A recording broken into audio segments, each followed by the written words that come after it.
Hello friends, इस video में हम एनटीए द्वारा जारी करे गए केमिस्ट्री का सैम्पल पेपर का कंप्लीट एनालिसिस करेंगे। हम साथ ही साथ इसके अंदर देखेंगे कि कौन से चैप्टर में से कितने क्वेश्चंस आए हैं, क्या उनका डिफिकल्टी लेवल रहा है। तो ये वीडियो आपकी परफॉर्मेंस में बहुत अच्छा बूस्टअप ला सकता है और इस वीडियो के एंड में मैं आपको यही बताऊंगा कि इस टाइप के पेपर्स को किस तरीके से हैंडल किया जाए, क्या आपका माइंडसेट होना चाहिए और क्या आपकी स्ट्रेटेजी होनी चाहिए। तो इस वीडियो को एंड तक देखिए।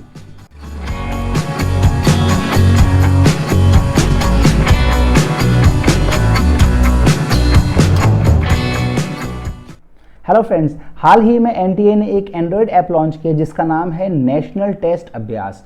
इस एप्लीकेशन में अभी तक वो 7 सैम्पल पेपर अपलोड कर चुके हैं। तो इस लेक्चर के अंदर हम जो फर्स्ट सैम्पल पेपर है उसका कंप्लीट एनालिसिस करेंगे।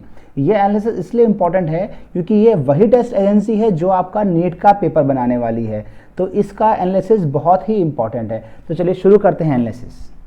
देखो स्टूडेंट्स, आपको बोर्ड पे एक टेबल दिखाई दे रही होगी जिसके अंदर topics, question, number of questions और लेवल दिखाई दे रहा होगा। लेवल के अंदर मैंने ई यूज़ किया है इजी के लिए, एम यूज़ किया है मीडियम के लिए और एच यूज़ किया है हार्ड के लिए। देखिए, जो फर्स्ट है वो है some basic concepts of chemistry. Question 1 आया है इसके अंदर से और मीडियम लेवल का था। ऐसे ही मैंने हर चैप्टर के इसके अंदर क्वेश्चन नंबर डाले हैं और उनका डिफिकल्टी लेवल डाला है। देखिए, आपको बोर्ड पे एक ग्राफ दिखाई दे रहा होगा। ये 11th क्लास से नंबर ऑफ क्वेश्चंस का ग्राफ है। देखिए, तो 11th क्लास में सबसे ज़्यादा क्वेश्चंस जो आए हैं वो है इक्विलिब्रियम में से 4 क्वेश्चंस आए हैं, थर्मोडायनेमिक्स में से 3 क्वेश्चंस आए हैं और some basic concepts of organic chemistry जो है उसमें से भी 3 क्वेश्चंस आए हैं। बाकी सब में से एक ही क्वेश्चन पूछा गया है। लास्ट में दिखा रखा है कि हाइड्रोकार्बन में से एक भी क्वेश्चन नहीं आया, बट ऐसा नहीं है। एक क्वेश्चन है वो मैच होता हुआ है, मतलब हाइड्रोकार्बन में से 2 क्वेश्चंस आए हुए हैं, बट वो उनका ज़्यादा पार्ट जो था वो जीओसी में था, तो इसलिए मैंने उसको जीओसी में डाला है। जैसे पूछा गया था नंबर ऑफ आइसोमर्स कितने हैं, तो नंबर ऑफ आइसोमर्स जो है उसके अंदर स्ट्रक्चरल भी आएंगे और ज्योमेट्रिकल भी आएंगे। ज्योमेट्रिकल जो है वो है हाइड्रोकार्बन में ना, बट मैंने उसको जीओसी में रखा है। ठीक है, नेक्स्ट ग्राफ आपको दिखाई दे रहा होगा वो है 12th क्लास का ग्राफ। इसमें सबसे ज़्यादा क्वेश्चन जो आए हैं वो है सॉल्यूशन में से 3 क्वेश्चन आए हुए हैं, केमिकल काइनेटिक्स में से 3 क्वेश्चन आए हुए हैं और जहाँ इसके अमीन से पहले जो नहीं लिखा हुआ ये है एल्डिहाइड, कार्बोक्सिलिक एसिड और कीटोन्स, इसमें से 3 क्वेश्चन आए हुए हैं। ठीक है, ये सब सीक्वेंस में है जैसे एनसीईआरटी के सीक्वेंस में गिवन होता है। ठीक है, तो आप यहाँ से एनालिसिस कर सकते हैं कि कौन सा चैप्टर वो ज़्यादा इंपॉर्टेंट समझ रहे हैं, जिसमें से ज़्यादा क्वेश्चन पूछे गए हैं। अगर हम इसका पार्ट वाइज एनालिसिस करें तो देखिए 53% जो पार्ट है वो आया है फिजिकल में से, 22% इनऑर्गेनिक में से, 25% जो आया है ऑर्गेनिक में से। मतलब सबसे ज़्यादा जो पार्ट आया है वो कहाँ से आया है, वो आया है फिजिकल में से। और इस पेपर की खास बात ये लगी मुझे कि इस पेपर में रटने वाली चीज़ें बहुत ही कम थी, जो भी थी सब लॉजिकल चीज़ें पूछी गई थी। इवन अगर डिफिकल्टी लेवल की बात की जाएगी तो ये पेपर एक मीडियम लेवल पेपर माना जाएगा। इसके अंदर 32% जो है वो तो सिंपल मतलब ईजी, मतलब बिल्कुल ही स्ट्रेट फॉरवर्ड क्वेश्चन थे। 48% जो क्वेश्चंस थे वो मीडियम लेवल के थे, जो हल्का फुल्का जो भी बच्चा थोड़ी बहुत जिसने तैयारी करी है वो आराम से सारा कर सकता है। और 20% क्वेश्चंस मात्र थोड़े हार्ड थे। हार्ड में भी ये नहीं बोलूँगा कि बहुत ही हार्ड थे, और थोड़े से क्रिटिकल थिंकिंग वाले जो हल्का सा आपने डेप्थ में चीज़ें पढ़ी होंगी तो आप इजीली कर सकते हो उन क्वेश्चन को।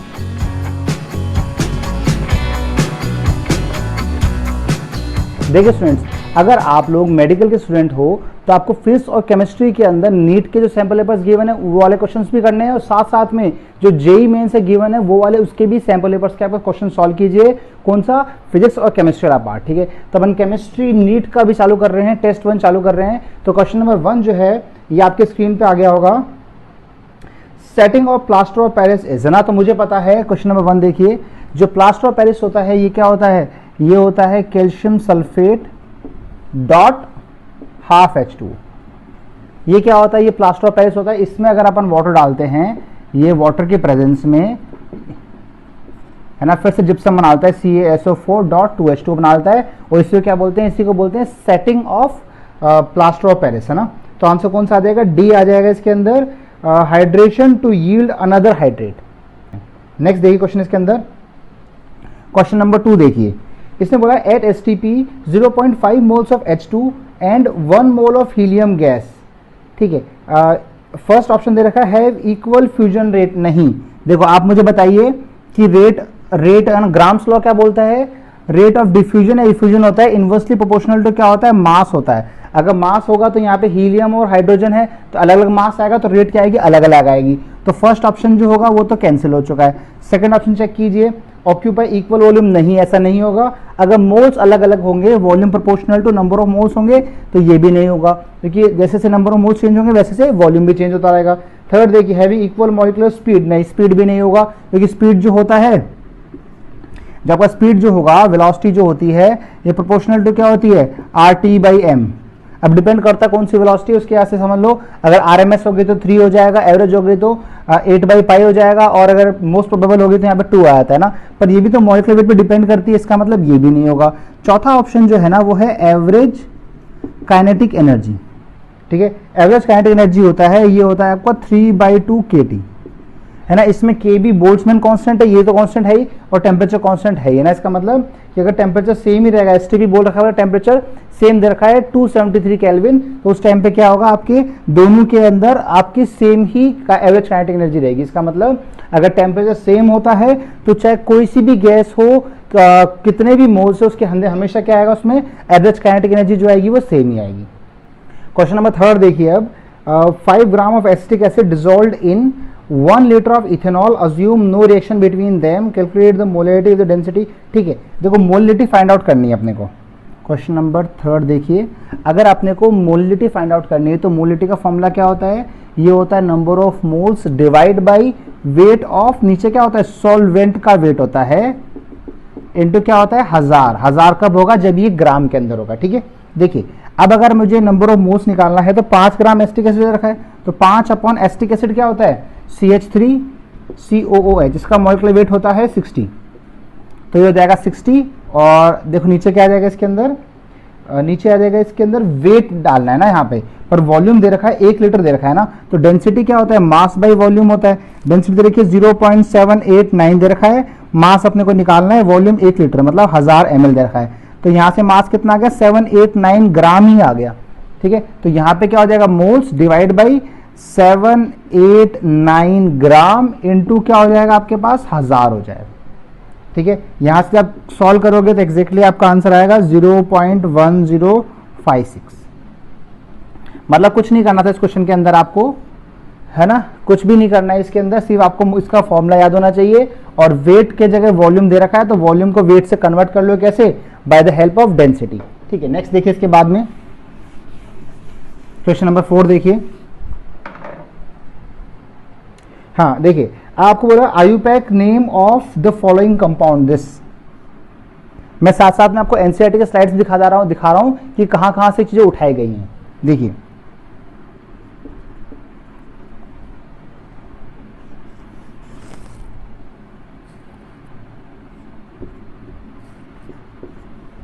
ओके, ध्यान दो। अब आप मुझे बताओ इसमें से, है ना, आप मुझे बताओ ये तो क्या है, ये तो अपने पास है एल्डिहाइड, और ये क्या है, अमाइड है। तो अमाइड और एल्डिहाइड में से ज्यादा प्रायोरिटी किसकी होती है, अमाइड की होती है। तो 1 2 3 4 5 और 6 हो जाएगा। क्लियर बात सब लोगों को। ठीक है, अब इसका नाम देना दो, कैसे करोगे, 2 पे तो मिथाइल लगा हुआ है, ठीक है, तो यहां पे आ जाएगा 2 पे तो मिथाइल हो जाएगा। ठीक है, 6 पे क्या आएगा, 6 पे ऑक्सो आ जाएगा। सही, ऑक्सो देखो आंसर 3rd बैठ रहा है इसके अंदर। और ये क्या आएगा, 6 कार्बन देंगे तो हेक्स, और यहाँ पे 1 1 2 3 3 पे क्या आ जाएगा, ईन आ जाएगा, और लास्ट में क्या आएगा, अमाइड आ जाएगा ना। अगर यहाँ पे इसके अगर लास्ट वाला जो सफिक्स होता है, सेकेंडरी सफिक्स जो होता है, उसमें अगर AEIOU या Y आएगा तो क्या होता है, यहाँ वाला E हट जाता है। ठीक है, तो ये क्वेश्चन नंबर हो गया अपने पास 4th। 5th देखिए, इसके बाद सारे क्वेश्चन डिस्प्ले भी होते आ रहे हैं, आप देखते जाइए, और एनसीईआरटी में कौन से पार्ट से उठाया मैं वो भी आपको दिखा रहा हूँ, है ना, ध्यान दो। नेक्स्ट है, in the equilibrium which one of the following option is correct. ठीक, कंजुगेट बेस का पूछा गया है। ठीक है, तो आपको पता है, देखो ध्यान से, ये अपन पढ़ते हैं ब्रॉन्स्टेड एसिड बेस पेयर में पढ़ते हैं कि जो एसिड होगा वो H+ देके बना लेगा कंजुगेट बेस, जो बेस होगा वो H+ लेके बना लेगा कंजुगेट एसिड, है ना। अब देखो जो रिएक्शन लिखी हुई है आपके पास, CH3COOH प्लस HF दे रखा है, और ये बना रहा है CH3COO प्लस CH3COOH2 बना रहा है, और F- बना रहा है। क्लियर बात सब लोगों को, ध्यान दो।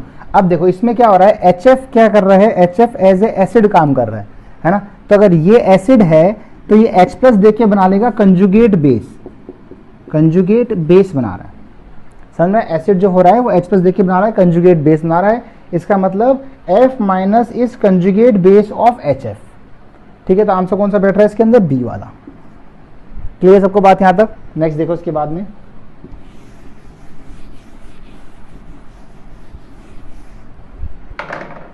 Next question number 6, B 20 ml of 0.2 m Al2SO4 whole thrice is mixed with 20 ml of 0.6 m BaCl2। देखो चलो रिएक्शन लिख लो इसके अंदर, तो क्या होगा, Al2SO4 whole thrice और बनेगा BaCl2 बनेगा। ठीक है, अब रिएक्शन तो कैसे करोगे फुलफिल इसको पहले बैलेंस करना पड़ेगा आपको। यहाँ पे हो जाएगा आपके पास BaSO4 हो जाएगा और AlCl3 हो जाएगा, 3 आएगा। तो यहाँ पे क्या करना पड़ेगा, कम से कम 3 से मल्टीप्लाई करना पड़ेगा, 6 आ गया और यहाँ पे 2 हो जाएगा। ठीक है, फुलफिल हो गया। और ये Ba आ गया, ठीक है, यहाँ पे 3 करना पड़ेगा, सिंपल। अब मुझे पता है BaSO4 का क्या बनता है, व्हाइट PPT बनता है। अगर ये रिएक्शन कराते हैं अपन तो BaSO4 की जो मोर कंसंट्रेशन रहेगी वो तो रहेगी नहीं, Ba नहीं तो Ba +1 रहेगा, +2 रहेगा, नहीं SO4 -2 रहेगा, क्योंकि ये अब आयंस की फॉर्म में रहेंगे ही नहीं। ये BaSO4 वाई रिपीटी बना के नीचे बैठ जाएगा, इसका मतलब ये तो सॉल्यूशन में रहेगा ही नहीं। तो आंसर कौन सा रहेगा, फर्स्ट ऑप्शन आ जाएगा, no concentration, because of the formation of white precipitation of BaSO4। Question number 7, ठीक है, ionic radius of N-3O2 F-। देखो ये तीनों आपको एनसीईआरटी के में पार्ट भी दिखा रहा हूं, ये तीनों किसके अंदर है, ये तीनों आइसो इलेक्ट्रॉनिक सब्सटेंस हैं और ये N3-O2 F-। ठीक है, अब देखो मैंने बताया जैसे अगर आइसो इलेक्ट्रॉनिक हो तो जितने ज्यादा इलेक्ट्रॉन्स होते हैं उतना बड़ा उसका साइज होता है। तो आंसर क्या आ जाएगा, ये है ना। अब जो चारों ऑप्शन है ना उसमें से एक में ये मैच हो रहा है, इसका दे रखा है 1.71। आप एग्जैक्टली वैल्यू नहीं निकाल सकते, बस आप है ना को ये पता होना चाहिए कि जैसे एनायन बनेगा साइज बड़ा होता जाएगा, कैटायन बनेगा साइज छोटा होता जाएगा। और ये देखा है 1.36। क्लियर बात सब लोगों को। नेक्स्ट देखिए इसके बाद क्वेश्चन नंबर 8 देखिए, फाइंड द मैक्सिमम। अच्छा इसको मैं थोड़ा सा अलग में दिखाता हूं, नेक्स्ट फटाफट से। The maximum number of alkene isomer possible for alkene with the molecular formula this, है ना। ध्यान दो, क्वेश्चन नंबर 8 मॉलिक्यूलर फॉर्मूला दे रखा है आपको C4H8 दे रखा है ना। सबसे पहले आप क्या करना होगा, स्ट्रेट चेन बना लो। मैंने कहा आपको समझा रखा है पहले स्ट्रेट चेन बना लो। अब इसके अंदर एल्कीन है ना, इसका डबल बॉन्ड इक्विवेलेंट क्या है, एक है, तो इसमें एल्कीन के लिए बोला है ना। तो इसके अगर टोटल आइसोमर बोलते तो इसमें एल्कीन वाले भी आते और रिंग वाला भी आता है, क्योंकि इसका DU जो है ना वो DU दे रखा है 1, पर एल्कीन इसने बोल दिया एक एल्कीन तो यहां बना दिया, एक तो यहां हो सकता है या फिर कहां हो सकता है, यहां हो सकता है, बीच में हो सकता है, या फिर अगर इसका मैं स्ट्रक्चर आइसोमर बनाऊं तो एक क्या हो सकता है, यहां हो सकता है। टोटल कितने बन जाएंगे, 3 बन जाएंगे। पर इसमें आइसोमर नहीं पूछा, टोटल आइसोमर बोला है, तो इसमें अपने को दोनों काउंट करने हैं ना, स्ट्रक्चर भी करना है और स्टीरियो भी करना है। स्टीरियो में ज्योमेट्रिकल आएगा, तो ज्योमेट्रिकल कौन सा होगा, देखो ये वाला ज्योमेट्रिकल भी शो करेगा, क्योंकि यहाँ पे क्या है, इस तरफ दोनों तरफ 2H है तो ये ज्योमेट्रिकल शो नहीं करेगा, इस तरफ भी 2H आ गया तो ये भी ज्योमेट्रिकल शो नहीं करेगा। यहाँ पे तो इधर भी दोनों सेम वैलेंसी है, पर ये जो होगा इसका सिस ट्रांस शो करेगा, इसमें सिस भी होगा और ट्रांस भी होगा, मतलब ये GI शो करेगा। इसका टोटल कितने हो जाएगा, 1 2 3 4, तो टोटल हो जाएंगे 4। समझ में आप लोग बात। नेक्स्ट देखो इसके बाद में क्वेश्चन नंबर 9। अब ये बायो स्टूडेंट्स आप इजीली कर सकते हो। देखो, fermentation of starch gives alcohol. देखो स्टार्च जो होता है वो किसका होता है, ग्लूकोज और फ्रक्टोज से बनता है। ग्लूकोज का जब अपन फर्मेंटेशन कराते हैं तो बनता है इथेनॉल और CO2 निकलता है ना। तो जो फर्मेंटेशन होगा उसका विद द हेल्प ऑफ किससे होगा, एंजाइम से होगा ना। तो इसका आंसर क्या है, सिंपल सा एंजाइम है। ठीक है, नेक्स्ट आ गया इसके अंदर, in compound of ECl3 where E is BPAS या BI। ठीक है, अब आपको बताना है कि बॉन्ड एंगल्स का ऑर्डर बताना। देखिए ध्यान से, क्वेश्चन नंबर 10 देखो, है ना। अगर मैं बोलूंगा B, तो अगर मैं BCl3 बोलूंगा तो इसका हाइब्रिडाइजेशन तो क्या होगा, sp2 आ जाएगा। sp2 आएगा तो क्या आएगा, B, 1 Cl 2 Cl 3 Cl, angle कितना हो जाएगा, 120 डिग्री हो जाएगा। अगर मैं बोलूंगा P, अगर बोलूंगा फॉस्फोरस है ना, तो फॉस्फोरस के पास तो क्या होता है, एक तो लोन पेयर होता है और एक Cl, 2 Cl, 3 Cl हो जाएगा, है ना। तो इसका जो बॉन्ड एंगल होता है ये कितना होता है, टेट्राहेड्रल होगा, तो इससे कितना होता है 109 डिग्री 28 मिनट से कम रहेगा, क्योंकि यहाँ पे एक लोन पेयर आ गया ना, तो VACP थ्योरी के हिसाब से 109 से भी कम रहेगा, 109 से कम रहेगा, तो ये तो फर्स्ट आ गया। अब बचे ये 3 यहाँ पे, है ना। अब कौन से बचे, फर्स्ट ये बचा, सेकंड बचा आपके पास इसी ग्रुप का है आर्सेनिक और बिस्मिथ, ठीक है। अब देखो मैंने आपको समझाया है कि अगर सेम ही ग्रुप के हो, मतलब अगर सराउंडिंग एटम, ध्यान दो, अगर सराउंडिंग एटम सेम हो, सराउंडिंग एटम सेम हो, इंपॉर्टेंट बात है, और अगर सेंटर एटम डिफरेंट हो, तो आपके जो बॉन्ड एंगल होते हैं वो proportional to electronegativity of centre atom होता है, ये आपको ध्यान रखना है, ठीक है। तो इलेक्ट्रोनेगेटिविटी ज्यादा किसकी होती है, ये कौन से ग्रुप के हैं, 15 ग्रुप के हैं, तो नाइट्रोजन, फॉस्फोरस, आर्सेनिक, ये होता है ग्रुप 15।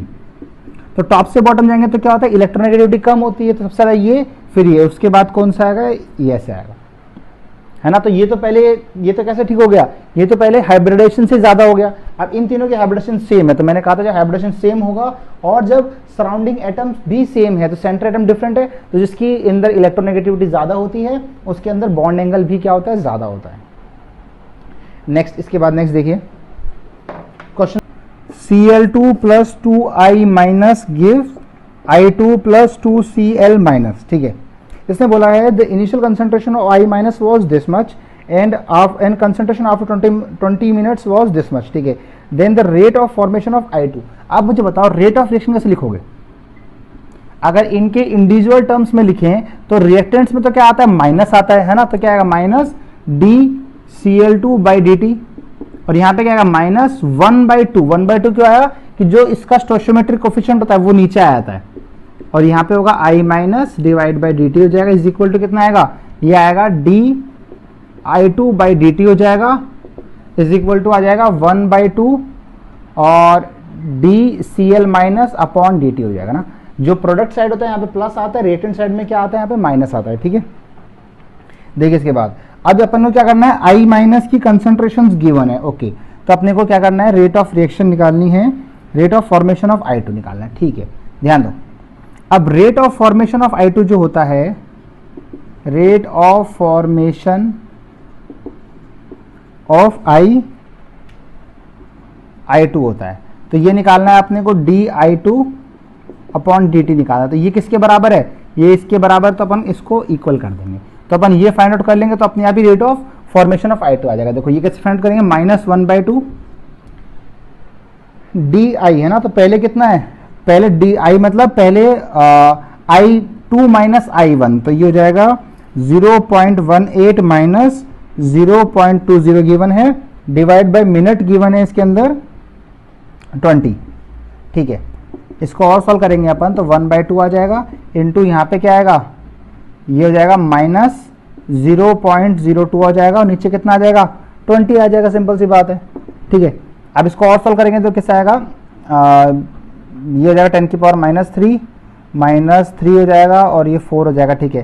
तो ये 1/2 इंटू 10 की पावर -3 हो जाएगा, और which is equal to 0.5 into 10 to power -3 हो जाएगा, विच इज इक्वल टू -3।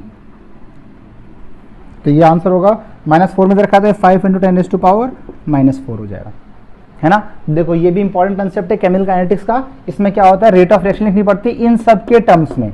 अब आपको इनमें से कोई भी एक इंफॉर्मेशन गिवन होगा और दूसरी निकालनी होगी ना, तो इसको बोलेंगे rate of consumption of Cl2, rate of consumption of I minus, rate of consumption और क्या है ये फॉर्मेशन ऑफ I2, और ये फॉर्मेशन ऑफ क्लोरीन माइनस, है ना। ये क्या है, ये सब रेट ऑफ रिएक्शन का आपको इक्वेशन लिख रखी है। जब रेट ऑफ फॉर्मेशन किसी एक इंडिविजुअल के टर्म्स में बोलते हैं तो ये जो स्टोइचियोमेट्रिक कोएफिशिएंट ये नहीं लिखते, है ना। अब बाई चांस क्या है, यहाँ पे तो पहले से रेट स्टोइचियोमेट्रिक कोएफिशिएंट नहीं था, तो इसके रेस्पेक्ट में I2 के रेस्पेक्ट में जो रेट ऑफ रिएक्शन था वो ही rate of formation of I2 हो गया था। तो अपना क्या है, इजीली आंसर आ गया 4 into 10 to power -4। Next question number 12 देखिए,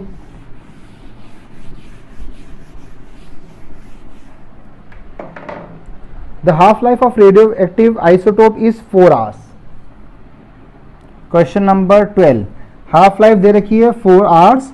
if the initial mass of isotope was 200 gram then the mass remaining after 24 hours. ठीक है, अब मैंने आपको एक फॉर्मूला समझाया है जो होता है half life t half into n is equal to t. मतलब आप पहले चेक करो टोटल टाइम में कितने हाफ लाइफ हैं। तो हाफ लाइफ कितने रखा है आपको 4 hours into n is equal to कितना 24 हो गया। तो एन कितना आ गया आपके पास 6। तो मतलब टोटल 6 हाफ लाइफ है ना।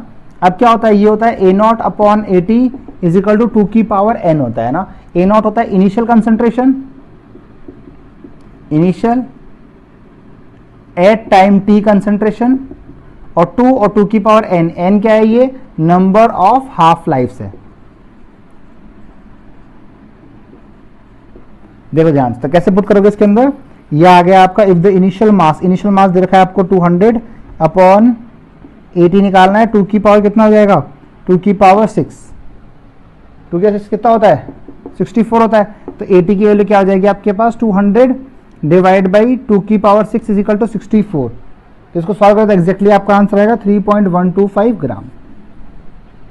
सर मैं आपको सिंपल है ना, ये सिंपल शॉर्टकट है। कैसे करते हैं इसके अंदर, पहले total number of half life निकाल लो, उसके बाद A naught upon A T is equal to 2 की पावर एन करते हैं इसके अंदर ना। ठीक, देखिए जो भी क्वेश्चन दिखाए जा रहे हैं पहले पॉज करके उस क्वेश्चन को खुद कीजिए, उसके बाद मेरा सॉल्यूशन देखिए। नेक्स्ट देखिए, नेक्स्ट है क्वेश्चन नंबर 13। इसे बोल रहा है which the metal is found in free state. तो कौन सा होगा, गोल्ड होगा, क्योंकि मैंने आपको लिखा है इलेक्ट्रोकेमिकल सीरीज जो लिखाई थी मैंने आपको। तो हाइड्रोजन के नीचे वाले जो मेटल हैं वो क्या है, मोस्टली क्या है, फ्री स्टेट में पाए जाते हैं ना। तो क्या हो जाएगा, गोल्ड हो जाएगा, बिल्कुल सही। Next, 2 phenyl propene on acidic hydration. Question number 14 देखिए, 2 फिनाइल प्रोपीन, 2 पे है फिनाइल बेंजीन है और प्रोपीन। ठीक है, इसने बोला है ऑन एसिडिक हाइड्रेशन। देखो एसिडिक हाइड्रेशन, देखो नॉर्मल सी बात है, एसिडिक हाइड्रेशन पहले क्या होगा, एच प्लस अटैक करेगा। एच प्लस कहाँ अटैक करेगा, जहां पे आपका पॉजिटिव मोस्ट स्टेबल कार्बोकैटायन बने। तो क्या होगा, देखो यहाँ पे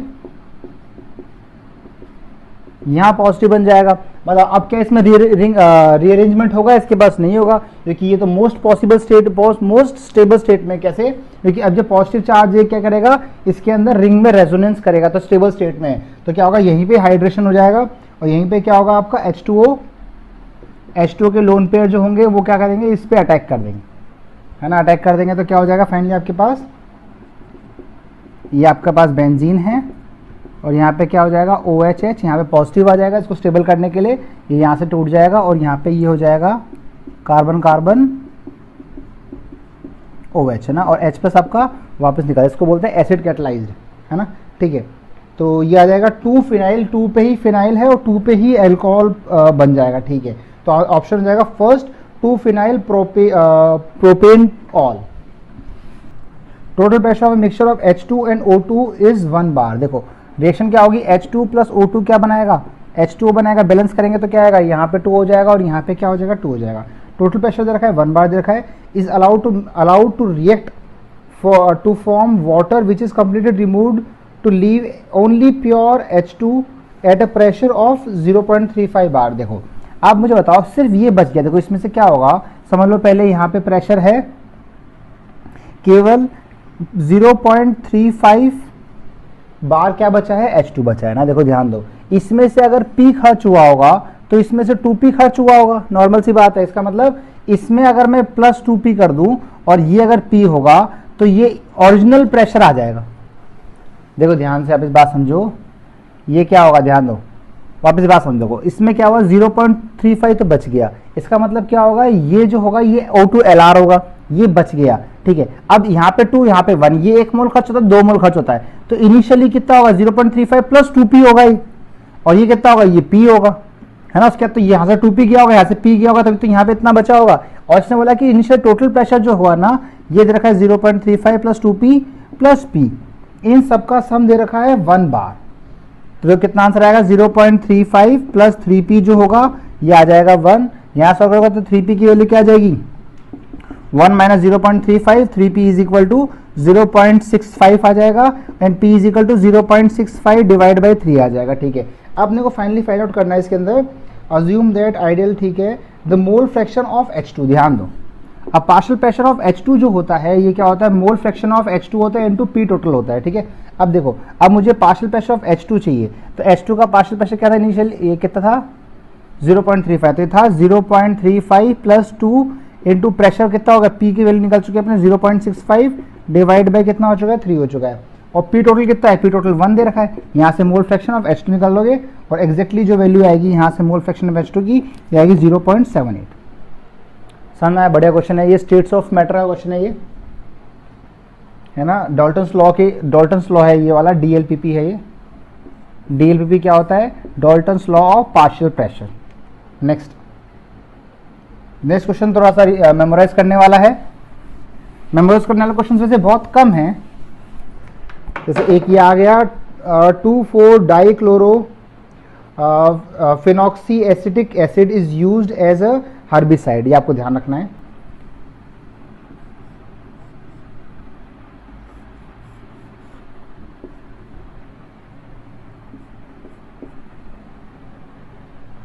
ठीक है, देखो इस क्वेश्चन को बार बार इसलिए दिया जाता है कि आप बार बार क्या है आपके दिमाग में सेट हो चुका होता है कि डबल बॉन्ड और ट्रिपल बॉन्ड से ज्यादा डबल बॉन्ड को प्रायोरिटी दी जाती है ना, बट वो कब दी जाएगी जब बाकी सारे पैरामीटर सेम हो जाएंगे। यहाँ चेक कीजिए, अगर मैं यहाँ से नंबरिंग करूँ तो 1 2 3 4 5 6 7 8, ठीक है, अगर यहाँ से नंबरिंग करूँ तो 1 2 3, तो 1 2, तो जल्दी कहाँ से लोकेंट आ रहा है, जल्दी लोकेंट आ रहा है 2 से आ रहा है इधर से ना, अगर मैं राइट साइड से कर रहा हूँ तो लोकेंट जल्दी आ रहा है, इसका मतलब मैं यहां से करूंगा नंबरिंग।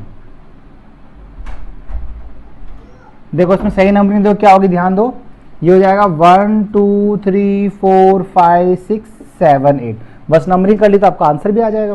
कैसा आंसर आएगा, देखो यहाँ पे क्या हो जाएगा 1 2 3 4 5 6, तो 6 पे तो क्या हो चुका है, 6 पे इथाइल हो चुका है, 6 पे लगा है अपने पास इथाइल, है ना, इनको भी अल्फाबेट लिखते हैं अपन, और 2 पे है मिथाइल, 2 पे है मिथाइल, उसके बाद में,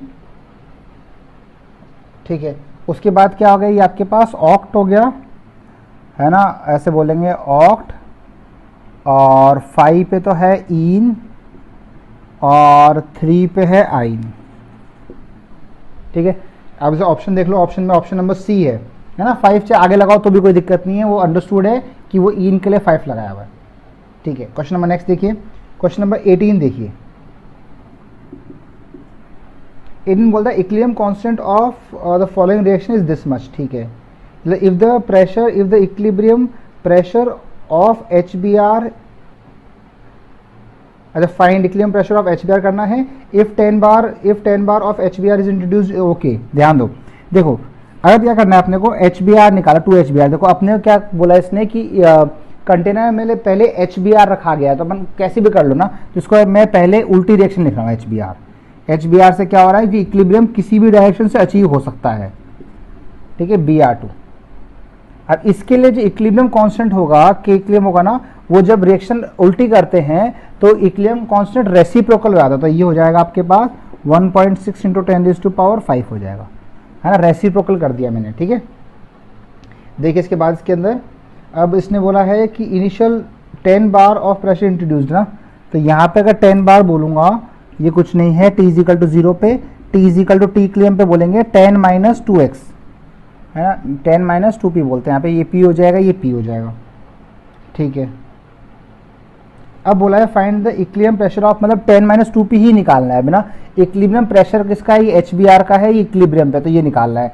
अब मुझे इसने बोला है, ठीक है, तो आप बताओ इसके अंदर Kp क्या होगा, के इक्विलिब्रियम है ना, Kc Kp दोनों सेम रहेंगे क्योंकि डेल्टा Ng की वैल्यू क्या है इसके अंदर 0 है, ठीक है, तो ये हो जाएगा आपके पास P × P divide by 10 - 2p का whole square is equal to 1/1.6, देखो 1.6 ना, इसको मैं 16 × 10⁻⁴ क्या बोल रहा हूँ, 4 बोल रहा हूँ, ठीक है।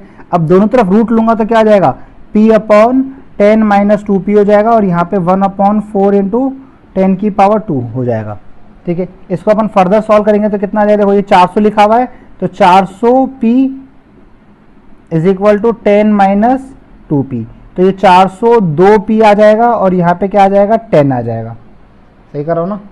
अब p इज इक्वल टू क्या होगा 10/402 आ जाएगा, ठीक है। आपने को फाइनली फाइंड आउट क्या करना है, फाइनली हमने फाइंड आउट करना है 10 माइनस 2p करना है, तो 10 माइनस 2p बोलूंगा तो 10 माइनस 2 इंटू पी कितना हो चुका है, p हो चुका है 10 अपॉन 402, तो ये इसको मल्टीप्लाई करूंगा तो क्या आएगा 40, इसको मल्टीप्लाई करेंगे तो 4020 आएगा माइनस 20 और डिवाइड बाय कितना आ गया अपने पास, ये आ गया 402 ही आ चुका है ना, ठीक है।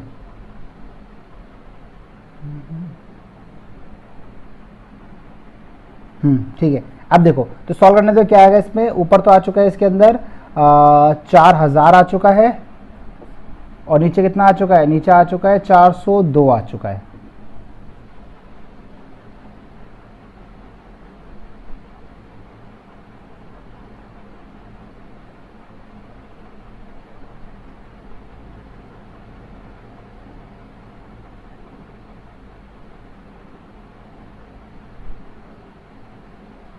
तो ये ऑलमोस्ट कितना आएगा, यहाँ से 10 आ जाएगा। The angular momentum of electron in 3D, तो आपको नॉर्मल सी बात पता है कि आपका जो एंगुलर मोमेंटम होता है वो होता है l प्लस 1 h अपॉन 2 होता है। तो d के लिए क्या होता है, s 0 1 2 3 4 s p d f और g, तो 2 के लिए कितना होता है, l की वैल्यू होती है d, तो यहाँ पे मतलब क्या आ जाएगा आपके पास रूट 2 और ये हो जाएगा 3h अपॉन 2 पाई, तो कितना आएगा रूट 6h अपॉन 2 पाई। तो यहाँ पे आंसर चेक कर लीजिए, ऐसा कोई आंसर नहीं है इसका, तो 2 भी अंदर ले आइए, तो 2 अंदर ले आऊंगा तो क्या आ जाएगा 6/4 अंदर आएगा, h बाई पाई आ जाएगा which is equal to root 3/2 h upon pi, तो ऑप्शन हो जाएगा आपके पास सी वाला। ठीक है, नेक्स्ट देखो इसके बाद में क्वेश्चन नंबर 20 देखिए, the solubility of calcium phosphate in water is W ग्राम पर 100 ml। ध्यान दो, अब जो सॉल्युबिलिटी जो होती है ना ये ग्राम पर वॉल्यूम होता है ना, और ये वॉल्यूम जो होता है ये 1000 ml होता है, ऐसे बोलते हैं। वेट जो होगा ये होता है आपके number of moles divided volume into 1000, ठीक है। तो सॉल्युबिलिटी कितना हो जाएगा आपके पास, वेट मॉलिक्यूलर वेट दे रखा है m और यहाँ पे वॉल्यूम हो गया 1000 इंटू 1000 से मल्टीप्लाई किया तो ये क्या आ जाएगा 10W/m, ये आ गया आपके पास सॉल्युबिलिटी इसके अंदर, ठीक है।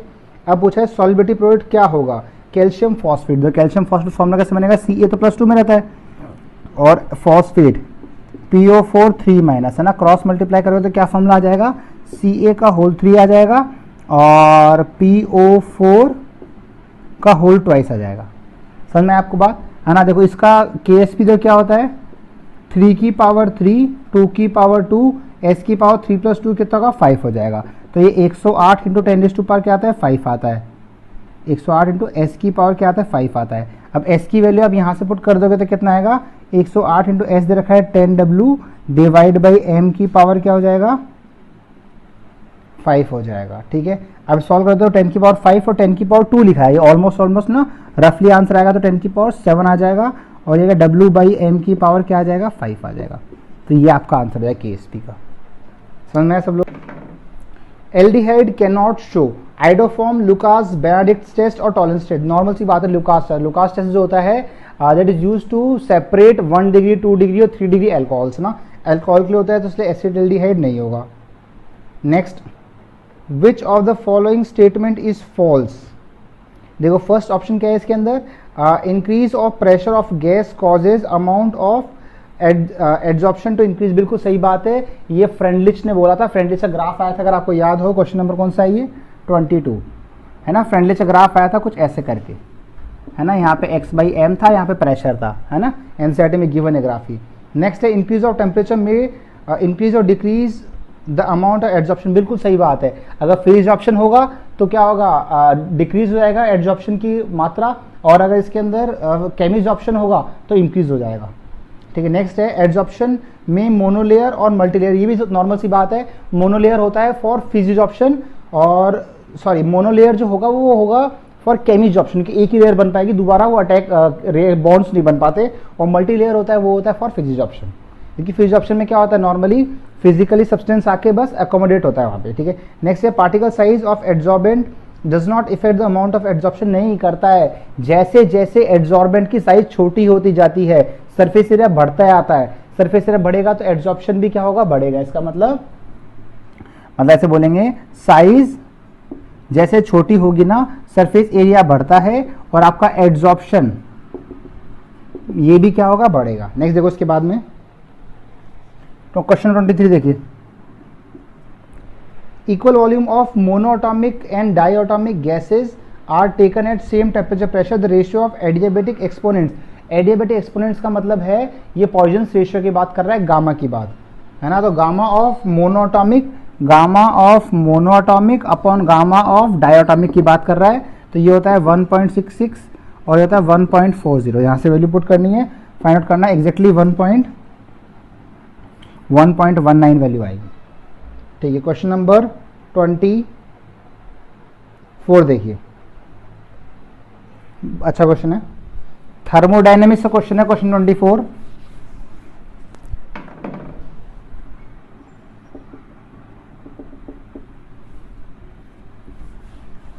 देखिए इसने बोला 27 degree Celsius 1 mole of ideal gas is compressed isothermally and reversibly from a pressure of 2 atm to 10 atm। ठीक है, आइसोथर्मली बोला है और रिवर्सिबली बोला है। देखो फ्लोट क्या होता है, फर्स्ट लॉ ऑफ थर्मोडायनेमिक्स ये होता है Q is equal to delta U is equal to Q plus W होता है। ठीक है, अगर आइसोथर्मल होता है तो ये क्या होता है, ये तो NC डेल्टा T होता है ना। आइसोथर्मल टेम्परेचर कांस्टेंट तो हो जाएगा, ये 0 हो जाएगा, तो क्या 0 is equal to Q plus W आ जाएगा। तो बेसिकली आपसे क्या पूछा गया है, एक तो पूछा गया है डेल्टा E, तो delta E delta Q same ही होता है, तो फर्स्ट तो आंसर क्या आ जाएगा 0, कॉमा अब निकालना है आपको हीट, तो Q इज इक्वल टू क्या होगा, माइनस W हो गया है ना। तो Q is equal to minus W कितना होता है आइसोथर्मल के लिए 2.303 nRT log V2 by V1 होता है। सॉल्व कैसे करो, 2.303 n number of moles given है 1, R होता है 25/3 for simple calculation, and temperature is 300 log, और ये वॉल्यूम हो गया, V2 दे रखा है इसने 10/2 करना पड़ेगा आपको। ठीक है, देखो यहाँ से क्या आएगा 2.303 करना पड़ेगा इंटू 25 ये 3 से काट जाएगा तो 100 आ जाएगा, और ये log 5 कितना होता है 0.7 होता है। तो यहाँ सॉल्व करोगे एग्जैक्टली वैल्यू आएगी आपके पास -965.84 कैलोरी नहीं आएगी, क्योंकि कैलोरी कब आएगी, जब अपन R की वैल्यू पुट करेंगे 2 है ना। अगर आंसर चाहिए होता है जूल्स के अंदर तो पुट करते हैं यहाँ पे 25/3 या 8.314, और चाहिए होता है कैलोरी के अंदर तो आंसर पुट करते हैं अपन 2। ठीक है, क्वेश्चन नंबर 25 देखिए फटाफट से।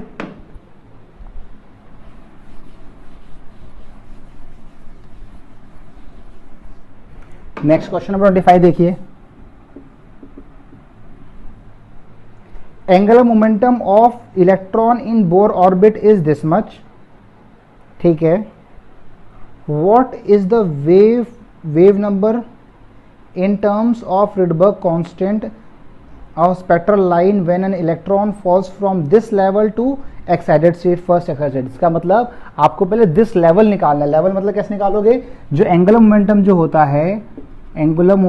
होता है ये इसने बोला NH/2π होता है ना, यहाँ से n निकालना है, तो यहाँ पे इसकी वैल्यू गिवन है आपको, इसके लिए पुट करते हैं 3 into 1652 into 10⁻⁻34 is equal to n निकालना है, और h के लिए होती है 6.6 10⁻⁻34 डिवाइड बाई 2 पता है, और ये 3.14, तो यहाँ से ये कट जाएगा, ये कटेगा 3.3 से, और ये अगर ऑलमोस्ट 1 से कटता है तो n की वैल्यू ऑलमोस्ट क्या आएगी 3 आएगी, तो n की वैल्यू तो इंटीजर ही आनी है, इसलिए मैंने इजीली इन सबको काट दिया ताकि अपने को इजीली आंसर मिल जाए ना। n की वैल्यू 3 आ गई।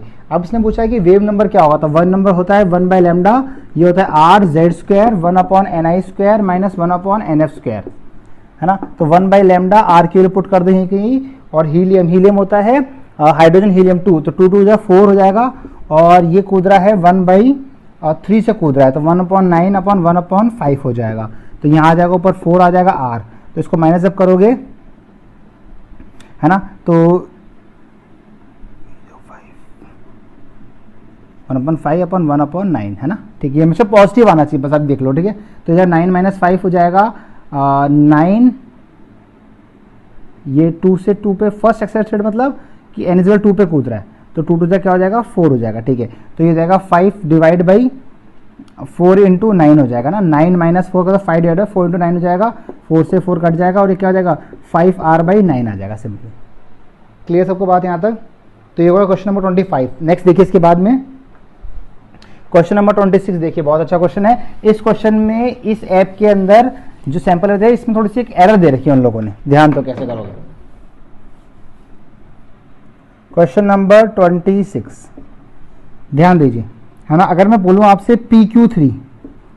PQ3 बोला है और ये है टेट्रा एटॉमिक प्लेनर, तो कैसे बनेगा PQQQ, ठीक है। इनके बीच में एंगल कितना होता है 120 होता है सबके बीच में, ठीक है। अब इसने बोला है कि दो Q के बीच में डिस्टेंस निकालनी है, ये डिस्टेंस फाइंड आउट करनी है और ये कितना दे रखा है, ये दे रखा है 2 एंगस्ट्रॉम, तो ये भी कितना होगा 2 एंगस्ट्रॉम रहेगा, है ना। अगर ये दोनों सेम रहेगा तो दोनों एंगल भी सेम रहेंगे, तो ये एंगल कितना हो जाएगा 30 और ये भी एंगल कितना हो जाएगा 30 हो जाएगा।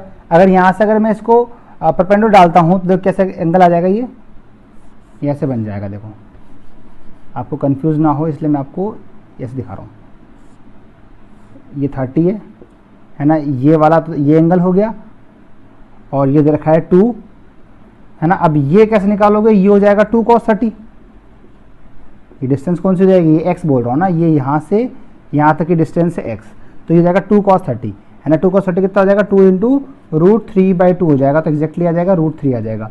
पर इसने बोला है कि 2q के जो डिस्टेंस, तो क्या होगा 2x हो जाएगी, तो 2x निकालना है, तो 2 इंटू तो जाएगा 2 इंटू √3 आ जाएगा आपके पास आंसर, है ना। बट यहाँ पे इसने क्या कर रखा है, यहाँ पे इसने एक r का आंसर दे रखा है, जो इन्होंने आंसर दे रखा है ना, इन्होंने आंसर दे रखा है 2/1.155। इसको आप चेक करोगे तो इसने मात्र x का आंसर दे रखा है ना, x मतलब ये मात्र √3 दे रखा है। इसको सॉल्व करोगे तो यहाँ से 1.73 आएगा, विच इज रॉन्ग, क्योंकि इसने बोला 2q के बीच में डिस्टेंस निकालनी है, तो वो r नहीं आएगा, वो 2r आएगा। यहाँ से यहाँ तक की पूरी डिस्टेंस निकालनी है, तो जो x आएगा x को डबल करना पड़ेगा, तो वहां से क्या आएगा 2x आएगा। क्वेश्चन नंबर 27 देखिए,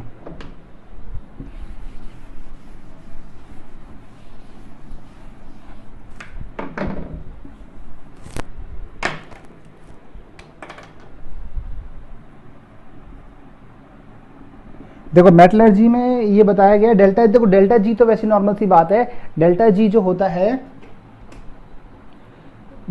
होता है ये एक मास डिपेंडेंट क्वांटिटी है। मतलब क्या, कौन सी है, दो तरह की प्रॉपर्टी पढ़ाई थी, इंटेंसिव और एक्सटेंसिव पढ़ाई गई थी आपको। तो ये एक एक्सटेंसिव प्रॉपर्टी, जो एनर्जीज होती है एक्सटेंसिव प्रॉपर्टीज होती है ना, और जो एक्सटेंसिव प्रॉपर्टी होती है उनको अपन नॉर्मली क्या कर सकते हैं, ऐड कर सकते हैं। ध्यान दो, अब अगर 27 की बात करूंगा,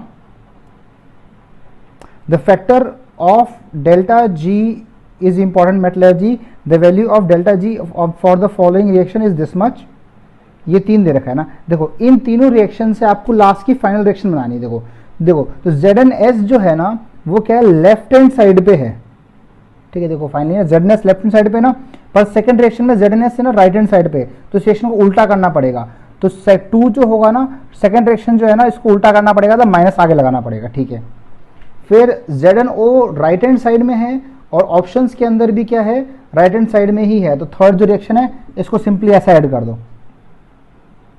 SO2 जो है, SO2 वो राइट हैंड साइड में है फाइनल रिएक्शन में, और क्वेश्चन के अंदर जो फर्स्ट रिएक्शन है इसमें भी राइट हैंड साइड में ही है, तो ये भी सिंपली ऐसे ऐड हो जाएगा। इसका मतलब जो वैल्यू जो कैसे पुट करेंगे, 2 को माइनस से याद करना है, तो 2 इंटू -293 हो जाएगा, प्लस थर्ड जो क्या दे रखा है, 3 दे रखा है आपको, 480 दे रखा है, प्लस 1 दे रखा है आपको, नहीं 480 माइनस में है ना, और फर्स्ट दे रखा है आपको -544 दे रखा है ना, तो ये दोनों माइनस हो जाएगा और ये प्लस में आ जाएगा, और फाइनली जो आपका आंसर आएगा एग्जैक्टली 731 किलो जूल आएगा।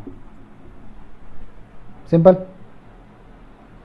Next, which the following is nucleophilic addition reaction. देखो इसमें नॉर्मल सी बात है, अगर हाइड्रोलाइसिस ऑफ इथाइल क्लोराइड करेंगे तो इथाइल क्लोराइड का जो हाइड्रोलाइसिस होता है ये होगा बाई NaOH, होता है सब्स्टिट्यूशन रिएक्शन होता है ना, Cl निकलेगा और OH माइनस आएगा, ठीक है। तो न्यूक्लियोफिलिक सब्स्टिट्यूशन रिएक्शन होता है।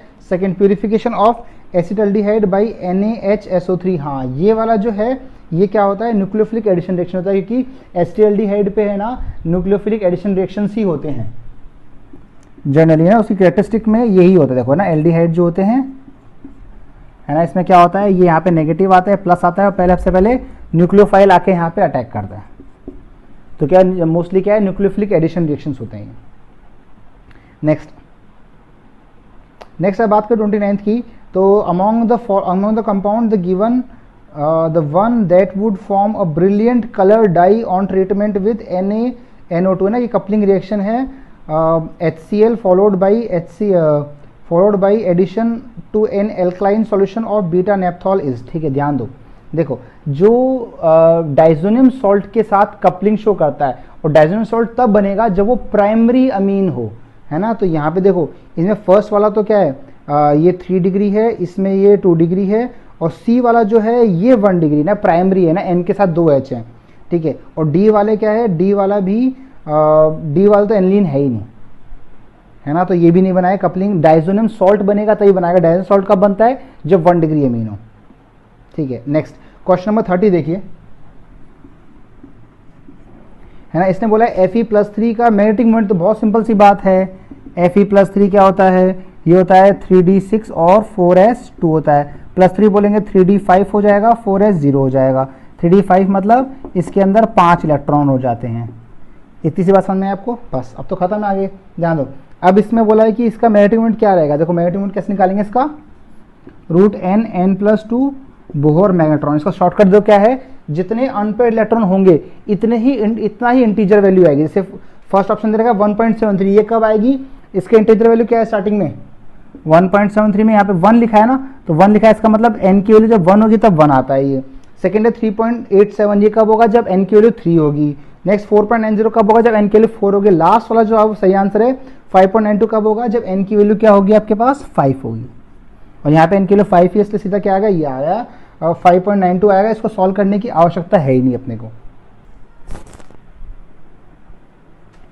अब metal crystallises in BCC lattice, the percentage fraction of edge length not covered by atom is, है ना, ये गुड क्वेश्चन आया, देखो ध्यान दो, है ना। देखो इसमें क्या होता है, जो एजेस होते हैं एजेस वो टच नहीं होती हैं, इसमें होता है कॉर्नर, जो बॉडी सेंटर होता है ये टच होता है, इसके अंदर ये टच होगा, जो एजेस होंगे टच नहीं होंगे। इसका मतलब यहाँ से यहाँ तक की डिस्टेंस कितनी होती है, √3a, ये किसके बराबर होती है, ये 4r के बराबर होती है ना। तो यहाँ से a की वैल्यू कितनी आ गई, a की वैल्यू आ गई 4r/√3, ठीक है। अब इसने बोला है percentage fraction of edge length not covered by atom, है ना, तो ये बोल रहा है इतना इसका परसेंटेज निकालना, तो ये तो रखना है ऊपर। तो ये डिस्टेंस कितनी है, ये टोटल a-2r है, और नीचे डिवाइड बाय क्या हो जाएगा, डिवाइड बाय हो जाएगा पूरा डिस्टेंस a इंटू 100, है ना। तो a की वैल्यू कितनी आ गई, a आ गई 4r/√3 minus 2r divide by 4r/√3 into 100 करोगे तो एग्जैक्टली वैल्यू आएगी आपके पास 13.4%। नेक्स्ट देखिए इसके बाद में क्वेश्चन 32 देखिए। जब भी क्वेश्चन आ रहा है पहले पॉज करके आपको खुद तो क्वेश्चन करना है वो, उसके बाद आपको क्वेश्चन समझ में नहीं आया तब यहां देखना है। क्वेश्चन नंबर 32 देखिए, pH ऑफ 0.1 MbOH, है ना, इसका मतलब H+ दे रखा है 10⁻⁻1, नहीं pH दे रखा है, H+ दे रखा है, pH दे रखा है 12 दे रखा है, तो H+ कितना हो जाएगा, POH कितना हो जाएगा 2 हो जाएगा, तो OH माइनस कितना हो जाएगा 10⁻⁻2 हो जाएगा। OH माइनस क्या होता है, Cl for 10⁻2 हो जाएगा। अल्फा कितना हो जाएगा -2 डिवाइड बाई C दे रखा है 0.1, तो ये जाएगा 10⁻³ हो जाएगा, ठीक है। The solution at temperature T will display on osmotic pressure. देखो ऑस्मोटिक प्रेशर क्या होता है, pi is equal to ICRT, है ना। पाई निकालना है, आई की वैल्यू क्या होती है, आई की वैल्यू होती है 1 + अल्फा n-1, तो 1 + अल्फा कितना होगा 10⁻³ हो जाएगा। और ये अच्छा है ना, इसको करोगे तो कितना आएगा, ये जाएगा 10⁻1 आएगा, ये है ना 0.1 आएगा यहाँ पे, ये 0.1 आएगा और 2 - 1 हो जाएगा, तो यहाँ पे आई के लिए क्या आ गई 1.1 आ गई, ठीक है। तो यहाँ पे रहेंगे 1.1 इंटू कंसंट्रेशन दे रखी है आपको 0.1 हो जाएगा, इंटू आर दे रखा है RT, सेम का सेम ऐसे छोड़ना है आपको, तो एक्जैक्टली वैल्यू कितनी आ जाएगी 0.11 RT आ जाएगा पाई की वैल्यू। ठीक है, क्वेश्चन नंबर 32 हो चुका है। अब देखिए क्वेश्चन नंबर 33 देखिए।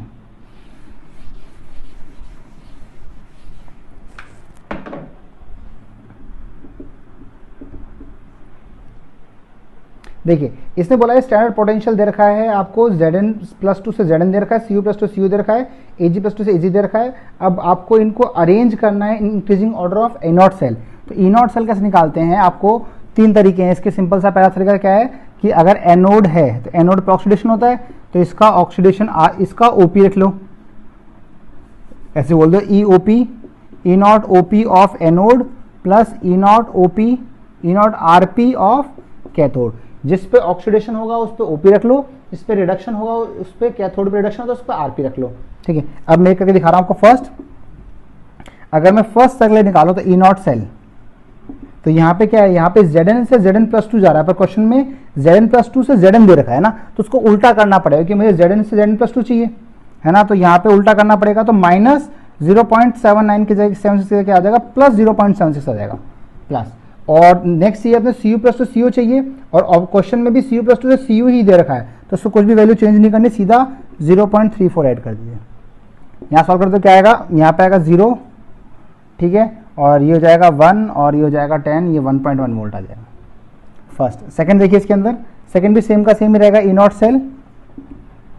इन दोनों तीनों कंपेयर करना ना, Zn से Zn+2 करेंगे तो 0.76 आएगा, और नेक्स्ट Ag+ से Ag है, तो Ag+ से Ag ही गिवन है क्वेश्चन के अंदर, तो 0.8 ही आएगा, 0.8 ही आएगा। तो वैल्यू इधर क्या आ जाएगी इसकी, ये आ जाएगी वोल्ट, और यहाँ आ जाएगा 6 और 15 5 1.56 आ जाएगा सिंपली, है ना। ऐसे आप थर्ड निकाल लीजिए और तीनों को क्या कर लीजिए, कंपेयर कर लीजिए। सिंपल सा क्वेश्चन है, आपका आंसर आ जाएगा इससे बी।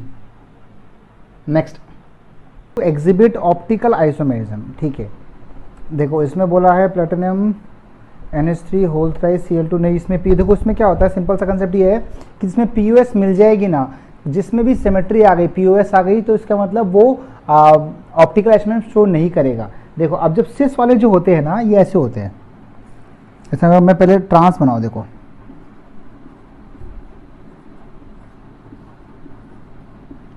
ये हुआ ट्रांस और ये हुआ सिस। तो इसमें क्या होता है, इसमें यहां से आप काटोगे तो क्या होगा, प्लेन ऑफ सिमेट्री मिल जाती है, मिरर इमेज मिल जाती है ना, इसलिए ये ज्योमेट्रिकल आइसोमेरिज्म शो नहीं करते। ट्रांस वाले ज्योमेट्रिकल आइसोमेरिज्म शो नहीं करेंगे। पर सिस रहेगा ना, तो ये किसी भी एंगल से कटेगा नहीं। आप अगर लग रहा है ये ऐसे कटेगा, तो बिल्कुल भी नहीं कटेगा ऐसे, ये कहीं से भी कटेगा नहीं। इसका मतलब क्या होगा, इसके अंदर इसका D और L एग्जिस्ट करेगा, और ये geometrical isomerism show, sorry optical isomerism show करेगा। Next question, how much chlorine will liberate on passing 1 ampere current for 30 minutes. देखिए बहुत ही आसान क्वेश्चन है, इलेक्ट्रोकेमिस्ट्री का क्वेश्चन है ये।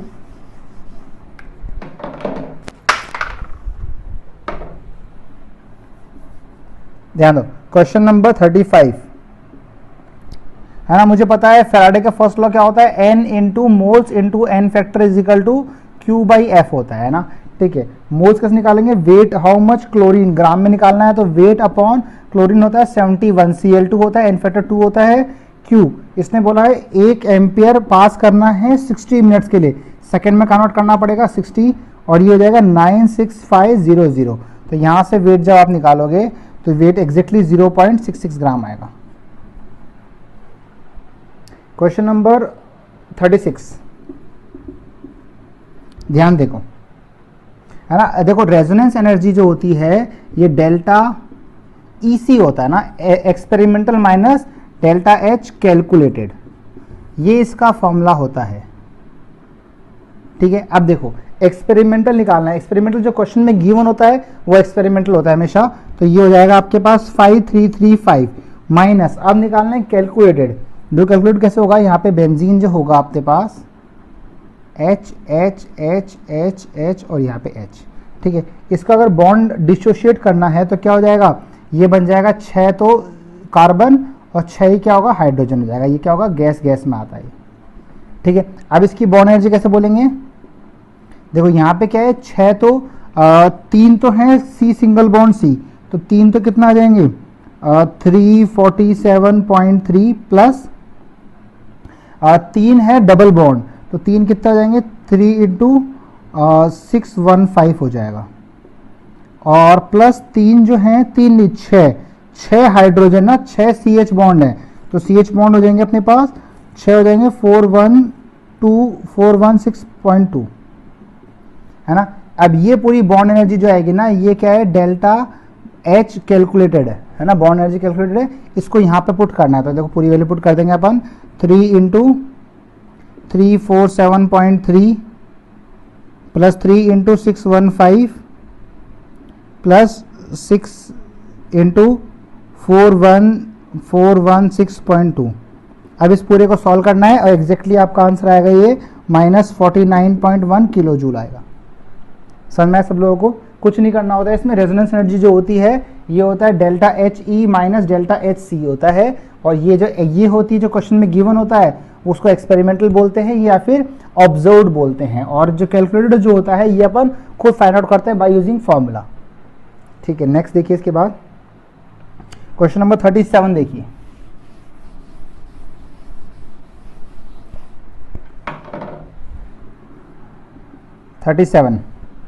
For reaction this concentration of, दोनों कंसंट्रेशन गिवन है, find the value of Kc find करना है वैल्यू। ठीक है, सिंपल। अगर N2O4 गिवन है और 2NO2 गिवन है, इसकी कंसंट्रेशन दे रखी है आपको, ये दे रखा है आपको 4.8 इंटू 10⁻⁻²। ये NO2 की कंसंट्रेशन दे रखी है आपको 1.1 10⁻⁻² दे रखा है। तो Kc क्या होगा, ये आएगा 1.2 10⁻⁻²। इसकी कंसंट्रेशन की पावर 2 और डिवाइड बाई इसी कंसंट्रेशन आ जाएगी 4.8 10⁻⁻² आ जाएगा ना। तो ये 10⁻⁻4 हो जाएगा, ये -2 10⁻⁻² तो ऊपर आ जाएगा, और ये जाएगा 1.2 इंटू 1.2 इंटू 4.8 आ जाएगा। ठीक है, इसको आप सॉल्व करोगे तो एग्जैक्टली वैल्यू कितनी आएगी आपके पास, 0.3 आएगी। यहाँ से आ जाएगी 0.3 आ जाएगी, तो 3 इंटू 10⁻⁻ क्या हो जाएगा, -2 हो जाएगा। ठीक है, बहुत बढ़िया। नेक्स्ट देखो इसके बाद में question number 38। Azeotrope solution of 2 liquids have boiling point lower than either of them, है ना। जब बॉइलिंग पॉइंट कम होता है तो वो मैक्सिमम, जब बॉइलिंग पॉइंट लो होता है वो पॉजिटिव डेविएशन शो करता है। पॉजिटिव डेविएशन के अंदर क्या होता है, वेपर प्रेशर ऊपर होता है, वेपर प्रेशर ज्यादा रहेगा तो बॉइलिंग पॉइंट कम रहेगा। क्वेश्चन नंबर अगर बात करें 38 की,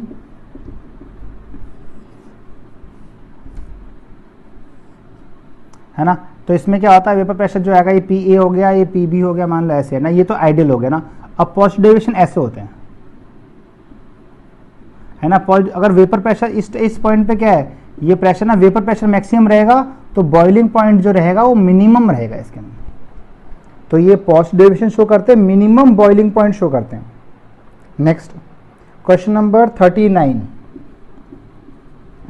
देखो इसने बोला है the rate law of the reaction below is given by the expression K A into B। ठीक है, ये रिएक्शन दे रखी है, इसने बोला है कि B की कंसंट्रेशन बढ़ा दी गई है, A की सेम रख रखी है, तो रेट कांस्टेंट क्या होगा, रेट कांस्टेंट जो होगा वो सेम रहता है। R इज इक्वल टू क्या है, rate is equal to K A into B है। रेट कंसंट्रेशन पे डिपेंड करती है, पर K जो होता है वो कंसंट्रेशन डिपेंड नहीं करता है, ये होता है A इंटू A E की पावर -EA/R। टेम्परेचर से चेंज होगा या फिर कैसे चेंज होगा, एक्टिवेशन एनर्जी चेंज होगा, या फिर कैटलिस्ट से चेंज भी होता है ना। कैटलिस्ट इन दोनों को भी चेंज करता है, इसका मतलब ये कंसंट्रेशन पे डिपेंड नहीं करता, सिर्फ टेम्परेचर और कैटलिस्ट से चेंज होता है। नेक्स्ट रखने वाला क्वेश्चन वापस से आया, देखो पॉलीमर का, नायलॉन 66 और पॉलीथीन। तो नायलॉन 66 तो कंडेंसेशन होता है और पॉलीथीन जो होता है वो एडिशन पॉलीमर होता है। ठीक है, नेक्स्ट बहुत सिंपल सा क्वेश्चन है, 41 आया आपके पास। एक रिएक्शन दे रखी है आपको, क्वेश्चन नंबर 41। देखो NO2 minus plus H2O gives NO3 minus plus 2H plus 2 plus Ne। आप बस कुछ मत करो, दोनों तरफ चार्ज बैलेंस कर दो। यहाँ पे चार्ज कितना है, एक नेगेटिव है, यहाँ पे कितना है, यहाँ पे एक, तो यहाँ पे नेगेटिव हो गया -1 और ये +2 हो गया। तो यहाँ पर भी क्या है, यहाँ पे अगर -1 है तो यहाँ भी -1 होना चाहिए, तो यहाँ से क्या आना चाहिए, यहाँ से 2 नेगेटिव इलेक्ट्रॉन आने चाहिए ना। तो यहाँ पे -2 हो जाएगा, तो फाइनली क्या आ जाएगा -1। तो -1 क्या हो जाएगा, बैलेंस हो जाएगा। तो -2 कब आएगा, जब 2 इलेक्ट्रॉन होता है, n की वैल्यू क्या आ जाएगी, 2 हो जाएगी। कुछ नहीं किया अपन ने, सिर्फ चार्ज बैलेंस किया है इसके अंदर। क्वेश्चन नंबर 42, देखो ये जो क्वेश्चन है ना, ये जर्नल ऑर्गेनिक केमिस्ट्री के अंदर एक्सट्रैक्शन प्रोसेस जो है लास्ट में उसके अंदर बता रखा है ना। If dichloromethane and water are used to differential extraction, है ना। तो वहाँ पर आप देखोगे तो वहाँ पे ऐसे एक फनल, सेपरेटिंग फनल सा बना रखा है ना। यहाँ पे अलग अलग है ना, यहाँ पे फनल बना रखा है आपको, है ना। यहाँ से अपन इसको खोलते हैं, ध्यान दो। तो इसमें जो लोअर डेंसिटी वाला नीचे रहता है, लो डेंसिटी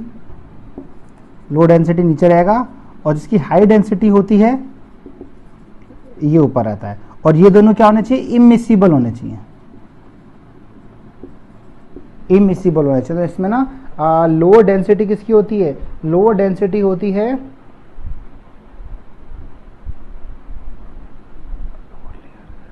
लोअर, हाँ, H2O की लोअर डेंसिटी रहेगी, और DCM जो रहेगी उसकी हायर डेंसिटी रहेगी। DCM की हायर डेंसिटी, इसका मतलब वो लोअर साइड में करेगा ना। तो यहाँ पे तो आएगा DCM जो कि हायर डेंसिटी, और यहाँ पे क्या आएगा, वाटर आएगा। इतना सा कंसेप्ट है बस। इसलिए बता रहा हूँ, इसके अंदर पूरी NCERT को कहीं भी छोड़ना नहीं है। जैसे ये टॉपिक्स है ना, इन टॉपिक्स को भी ढंग से पढ़ना है, रीड ही कर लो ना। एक बार भी रीड कर लोगे, सामने सामने चीज़ लिखी हुई है ना, कुछ भी इसमें ज़्यादा दिमाग लगाने का है ही नहीं। Next, hard water can block radiator, hard water can block radiator to formation of, ठीक है। हार्ड वाटर किसकी वजह से हार्ड वाटर होता है, ड्यू टू आपका कैल्शियम और मैग्नीशियम के सॉल्ट्स होते हैं, उनकी वजह से हार्ड वाटर होता है। तो ऑप्शन कौन सा आ जाएगा, फर्स्ट आ जाएगा, ठीक है। नेक्स्ट देखिए, नेक्स्ट इसमें बोला है SN1 SN2 किसमें ज़्यादा रेट से होगी। देखो अब मुझे पता है, एक आई यहां बना रखा है,